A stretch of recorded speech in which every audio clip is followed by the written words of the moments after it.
Kiki, Sean, Caroline, thank you so much for coming up to the press conference. Coach, if you wouldn't mind, a few comments to open us up. Really proud of my group, period. I thought we fought. I thought we came out the aggressor. I thought we put it on them pretty good to start, and eventually I just thought we ran out of gas a little bit. And when you run out of gas against that press, it doesn't bode well for you. And I'm really proud of what this group did today and all year long. And I couldn't be prouder of them. Great. Thank you. For those of you who have questions, raise your hand. We'll get the microphone to you. Shea Metlin, Daily News Record, Harrisburg. You talk about running out of gas against the press, and it also seemed like, probably late in the second quarter, did the game get more physical towards mid-court? What were the factors as far as like the press not affecting you so much early in the game and then eventually causing a lot of turnovers? I'm going to tread lightly on that one a little bit, Shane. We were in severe foul trouble in the second quarter. Jamia had 2, Peyton had 2, Susha had 2, Kobe had 2. So you're taking away really 4 starters in my mind. So you're asking a different group to break the press a little bit more than they're used to. Claire didn't get as many reps as Kobe did, or Steph, right? Oh, Steph had 2 fouls too, don't forget that one. So I thought foul trouble affected it, 1. So now you're asking where maybe we could get Kiki a break or we could get Caroline a break. We didn't have that luxury. They had to kind of play through that, and I still thought they did. We're going into the half up 3. 9 turnovers is too many. They only had 4 steals. I thought we did a good job through it. And that's what a pressing team does. It might only take 2 minutes for it to be a 8-2, 10-2 run, and it just happens fast. But yeah, I don't think the. I'll leave that alone. I just thought, it gets physical in traps. And I just thought we were okay. I thought the run towards the second and then early third, I just thought we didn't have the same bounce to it. But I think foul trouble, and not to say we didn't foul, right? But foul trouble affects our rotation and who's in the game. So that's what I think a little bit more of it was. And, we're across town last night, and we watched Purdue go on a run, and Fairleigh Dickinson answers, and that was sort of panic time in that game. Yeah. You guys came back, took the lead again after they went on their run, but they didn't seem to kind of have any panic. Was there something about the makeup of their team that, they were built for this kind of game and moment? I don't know. I don't know enough about their team. I think we're built for it too. Yeah. They just beat us today. We're built for it. Yeah, I just think, there's a lot of factors that go into not scoring more points than them. But yeah, I don't know anything about Ohio State other than what it says on my scouting report. Noah Fleischman from the Daily News Record. This for Kiki and Caroline. How difficult was their press to break, especially once they got on a run and the crowd started getting into it and it seemed like they were playing physical, but at the same time how hard was it at that point? We were ready for that press. It's just like they were aggressive, very aggressive, and they were very long. So sometimes it's hard, like being small, sometimes it's hard to see the floor. But I think also our composure throughout the game was not as good as from the beginning with foul trouble and just like keep our energy on the same level for 40 minutes. So I think that's what got us too.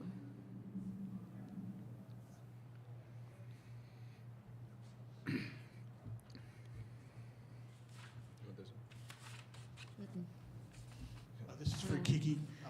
I'm Mike Ayres from the Columbus Dispatch. The women's game has grown, this tournament has grown so much in my lifetime, for instance.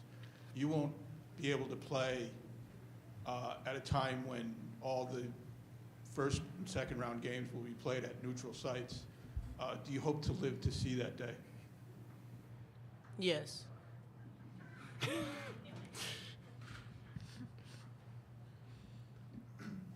I'll follow up on that.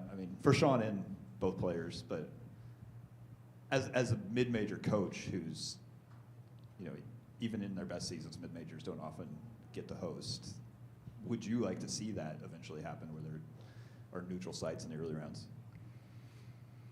I mean, I haven't put much thought into it, to be very honest with you. There's added, there's a couple things.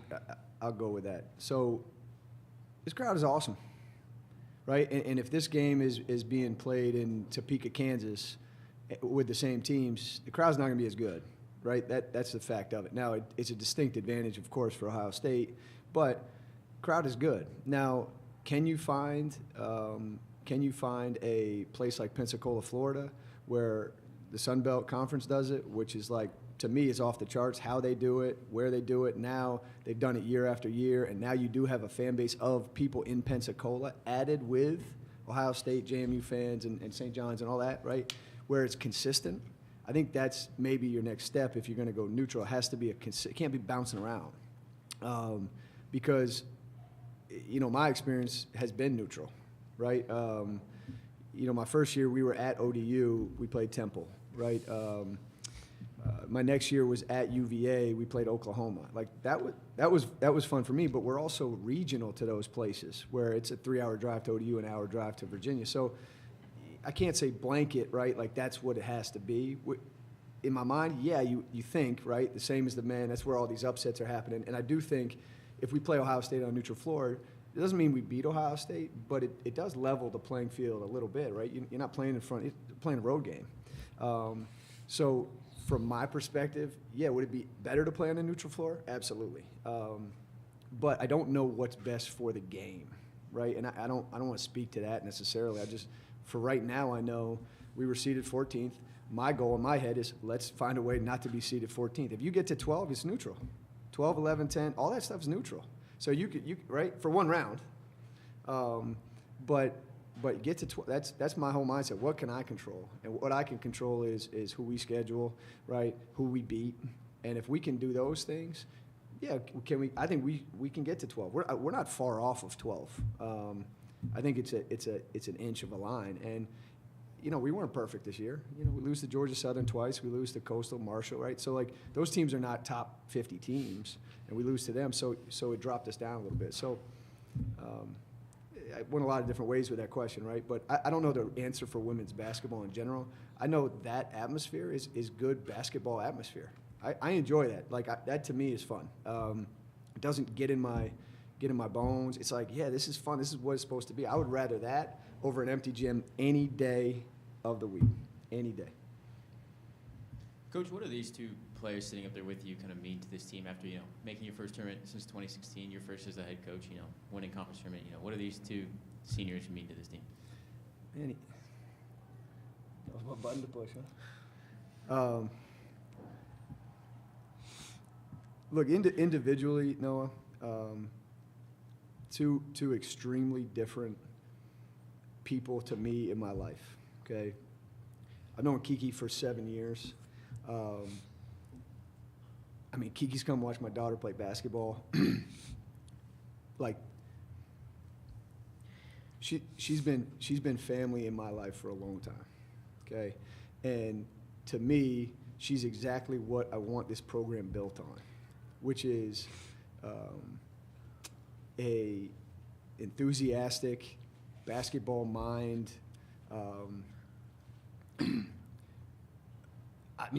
You talk about loyal, right? Like always been family and always wanted that relationship. The amount of time and discussions we've had, it means it's drastic. I can't even explain how much this one means to me right here, okay? And my point in telling you that in that way is that I've known Caroline. My first phone call with Caroline was May.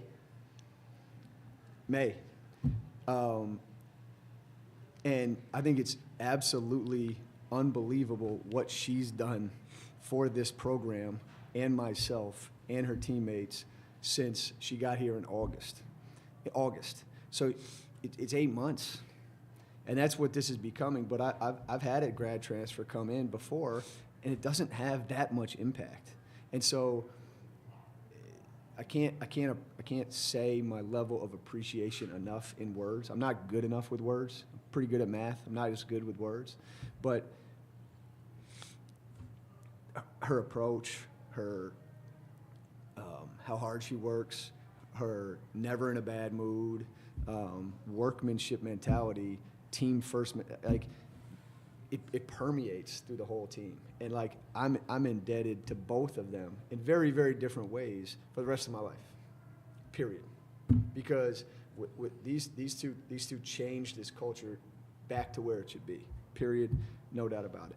And so this one's been family for like 5 years. She is now, there's no doubt in my mind. I don't care. She could be outside of Paris, France, and call me and say, I need some help. It's like, here we go. I'll get on that 6.5 hour flight. I'll be there. Like in a heartbeat, because this program belongs right here. And these two spearheaded to get back here. And I'm forever indebted to both of them for that. And then following up on that for Caroline and Kiki, you hear that, what is it like to hear that, especially, getting this program back to the NCAA tournament, kind of where it used to be and now kind of where they want it to stay? I just think it's what Coach O deserves. It's never a bad day with him. He always wants the best for us, whether that's on the court or off the court. So, like, I'm hurt that the outcome was this. Like you said, it's family. Coach O's been my guy for 4 years. Look, but she said, like, I'm just so grateful that I've been part of this journey. James Madison was what I was looking for. And then thank you, Coach O, for, like, trusting me every day. And thanks to my teammates, too, like, in such a short time. They make me smile every day, so that's really good. For Sean and Kiki, both, JMU over the past couple of years past 3 years, I guess, has had seasons that just ended when they, weren't supposed to. Obviously, tough moment, emotional moment, but what's it feel like to have played it through and played it out for the first time in a while? I think it feels good. We proved a lot of people wrong. Whether they was on our side or not, we proved them wrong. Like I said, this is what Coach O deserves. Like, he doesn't get everything he deserves. He doesn't get the recognition he deserves. But if y'all seen his eyes in the morning, it's like he hasn't slept. And we knew, like, whatever game plan we had, we were going to buy into it because that's what he, like, thought it was good. Okay, we're going to do it. And that's what all the coaches, that's what everything about JMU. So, yeah. Sean, you want to comment on that? Oh, I forget. Sorry. What? No, okay. Yeah, I got you. Sorry. No, it's what it's supposed to be. Like, I did think I called. I don't want to say his name, but I called one of. I called a friend. Let's say a friend, and right before we played down at Elon in the conference tournament 2 years ago, and Rain Tucker, our center at the starting center at the time, who had just had back-to-back games of 20-plus against Delaware at home, tore ACL up at Drexel. And I called him and I said, hey, look, I'm just letting you know, man, Rain Tucker tore ACL. And he was like, man, you're snake bitten. And for a second, it was like, am I snake bitten? Because it seems like we got all these really good teams, and it just can't, Lexi Barrier, Kamaya Smalls break their hands in back-to-back games. I've never heard of stuff like that before. And so, yeah, you think about that for a what do they say, New York minute? Or you think about it for a New York minute, and then you just get back to work and put your hard hat on. So, like, I'm just really happy. Our team, I really believe, like, belongs here, like, every single year. I think we get great student athletes. I think we treat them right. Okay, our administration down treats them the right way. We don't hold anything back. We feed them right. We give them gear. We do everything, in my mind, right. And so when we get high-level student athletes and you treat them right, yeah, this is where we should be playing every year. And so, yeah, I don't want to stand that way if I was snake bitten, but I'm not, Shane, right? And so to me, this is where it's supposed to be, and we're here. And it's what I wanted to explain to them was, like, take a minute and understand why you got here and how you got here, because it's hard to do.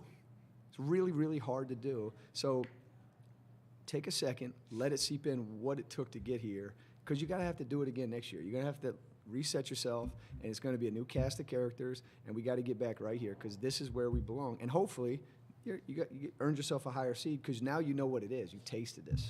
You've tasted this. But I firmly believe in life, you can't have sweet without sour. Cannot have sweet without sour. So, like, yeah, we had our sour. Okay, now it's time. This was sweet. Being here was sweet. And by the way, the city of Columbus was awesome. Our hotel was awesome. Treated us really, really well, for the record. Shout out Columbus. Thank you. Any other questions? Sean, Kiki, Caroline, thank you very much. you, guys. Congratulations Thank on you, the guys. NCAA season.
For attending this press conference. Coach will open up with a few thoughts, if you don't mind.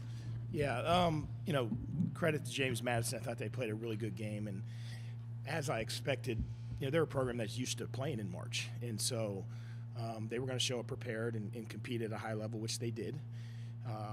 We got off to a really slow start, especially shooting the ball, and that didn't allow us to get in our press and get in much of a rhythm in the game. So, once we started making some shots, I thought we played obviously much better.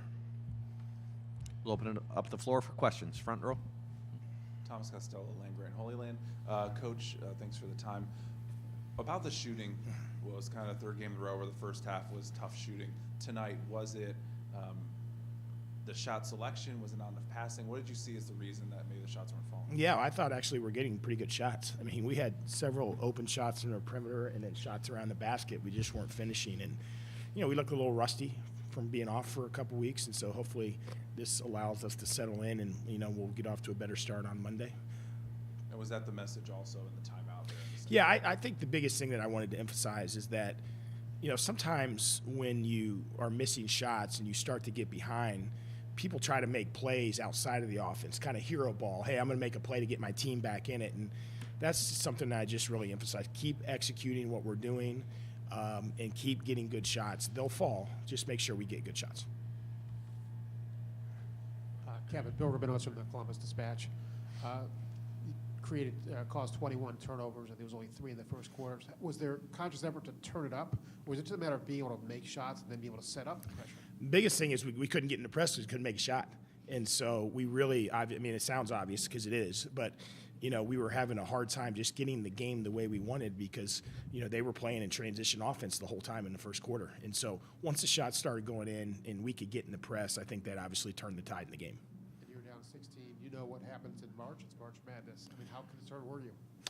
You know, obviously you're always concerned when you get behind, but the good thing about this group is we've come back and we have a style that can play from behind, number one, and number two, we've done this before. And so I think they have some confidence that, you know, regardless, you know, of what's going on, if we keep playing our style and so forth, that we'll have a chance to come back and win. Kevin, Cameron Teague from The Athletic.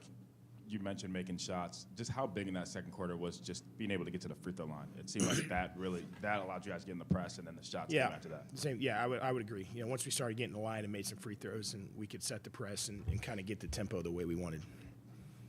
And kind of off that, the press in that second quarter really sped up James Madison. Is that kind of how you wanted, kind of how you foresaw that to go? You speed them up, get the crowd into it, and things kind of go. Yeah, I thought our press could be effective, and you know, like I said, we just couldn't get in enough in the first quarter. But you know, they were a good team. I thought they were organized in it, and I think in general, it kind of wore on them, and we were able to pull away late in the game because I thought the pressure throughout the game had an effect. Braden Mills, Buckeye Sports Bulletin. For Kevin, it seems like both teams at points had some issues with the officiating. To what degree did you feel that kind of impacted the flow of the game, the number of fouls being called? Yeah, I mean, there were a lot of fouls, so it was hard for either team to get in much of a flow. And I think it was consistently a lot of fouls for both teams. So you know, maybe not the way we wanted it, but it was fairly consistent. And it's just hard for us because we play in a Big Ten, and it's like 4th and 1 every possession throughout coming down the stretch. It's like a football game.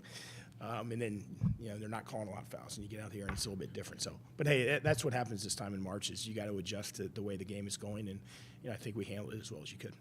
And with JC, she played, I think it was about 36 minutes. Was that kind of the expectation you had for her going in, or was that just kind of the flow of the game? She played as much as A little bit of both. I mean, we obviously, when we went to the Big Ten tournament, it was a much more conservative effort just to ease her back into it. And so I think we were successful in that in terms of, you know, we played her 15 to 16, 17, 18 minutes, but she's felt pretty good in the 2 weeks after. So we knew we'd be able to get her for a significant amount of time today. Kevin, Dan Hope from 11 Warriors. Just what do you look at as maybe why this team has had some trouble getting out to slow starts, and what does it take to overcome that so you can play a full 40 minutes when you need to? Yeah, I don't know. I mean, it's like I thought, like I said, I thought our shot selection was good early on, and you know, we should be somewhat fresh to start the game, but we didn't look in much of a rhythm, and so I don't know. I just think the other thing I would have said that we could have emphasized a little more some offensive rebounding, and we weren't really doing that. So, you know, a combination of maybe a little bit more at the rim shots around the basket, maybe get to the free throw line earlier and not just settle for threes would be something that would give us a little more balance in terms of getting off to a better start.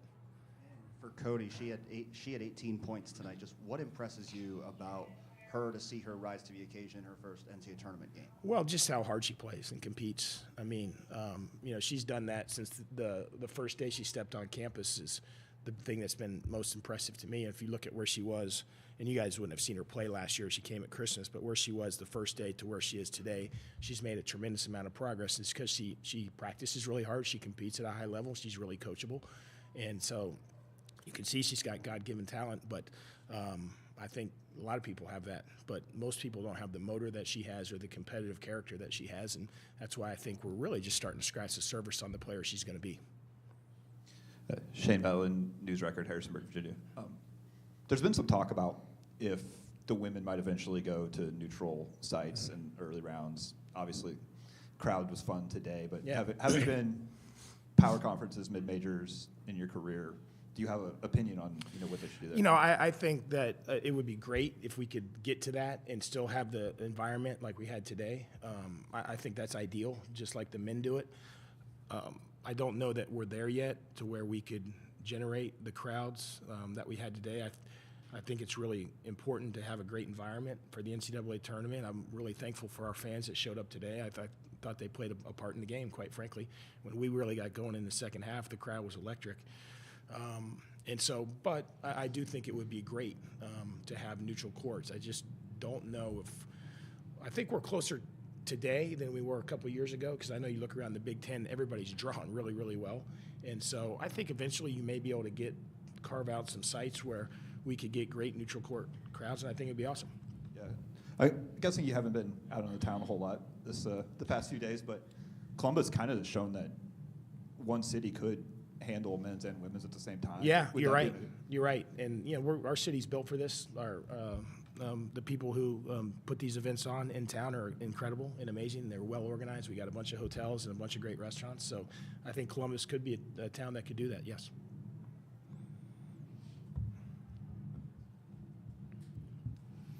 Yes, for JC. Obviously, it's probably been the most trying year of your career, right? I mean, missing all this time. How did you deal with it mentally? And now that you're here and seemingly at full strength for March, what's it feel like? Yeah, I think just finding ways to stay in the gym, find a way to stay around these guys is what helped me out the most. We have a great group, so just being able to see them every day helped a ton. And then being out there is awesome. We've got a great team, like I said. We have great chemistry, so playing with them is just fun. And how hard was it to kind of mentally stay, where you needed to be? Yeah, I think I just tried to focus on, them and the game and not really myself. So I think it was, like I said, it was fun. It was exciting. We definitely got to a slow start, but I think once we started playing our game, it was a lot of fun. Thomas Costello, Land Grant. JC, in the fourth quarter, Ricky Harris came over to you. You were kind of strategizing on the court side there. For months, it's been talking about, okay, you've been watching from the bench, but what does it mean now to have somebody like Ricky on the bench watching, maybe not playing as many minutes, but still being able to share with you like what she's seeing on the court? Yeah, Ricky's an incredible person and a great teammate and a great leader. So she's always talking to all of us, to be honest, keeping us in check, telling us what she's seeing on the court and off. So she's somebody that's really special to this program, and she keeps us going. She's awesome.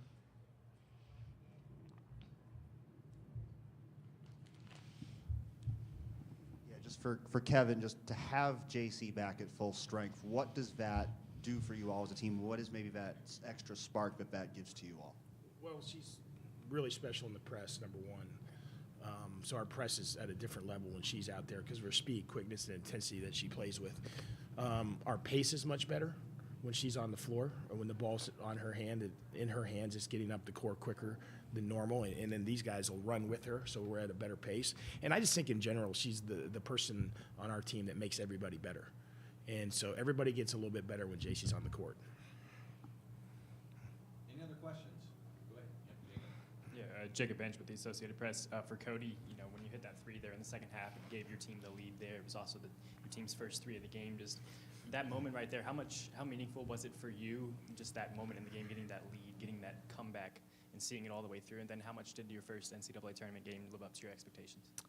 Yeah, I felt like hitting that three, we all just needed to see one go in. And after that, T. Mike started getting hot and stuff like that. So I thought it was really, important for us to kind of get going after that. And that was the shot that kind of helped us get going.